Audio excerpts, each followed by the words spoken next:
Okay, so this is the organic acids test, which tests the gut flora, the fungal, yeast, and bacterial dysbiosis, as well as metabolic factors. Very important test to determine your metabolic and gut health. This particular patient, this is the same patient that we shared the mold and all the common environmental toxicity loads that he had cleared, completely cleared in 7 days. That was the previous newsletter blast.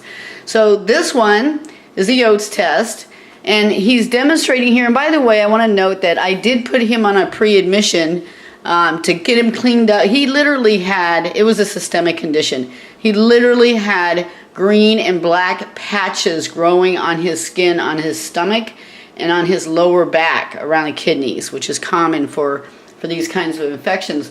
But here you can see that his 3-oxyglutaric, which is the yeast indicator, a yeast indicator, is through the roof. It's over 60 times the healthy levels of yeast. So that was, and of course, as you saw if you looked at the last newsletter, he had a horrific redlining mold infection. He had multiple environmental toxicities that were linked to kidney disease, which, by the way, he originally came to me with kidney issues 2 years ago, which we cleared in 2 months. He's an athlete, so we had to get that done right away. And then he started, wanting to dig deeper and deeper in his health as he started to trust the biological medicine process and expertise in that medical model. And now he's a big fan.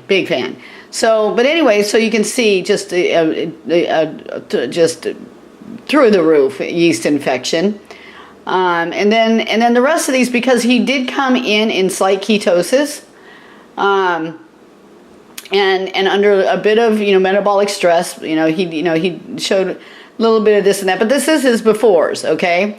So his body was still clearing and still obviously very toxic, so a lot of these markers are going to be off because of that toxicity. Yeast and fungus and bacterial dysbiosis absolutely interfere with the metabolic processes of the microflora in the gut and with your immune system, big time. So anyway, this is the before, and next I'm going to show you after.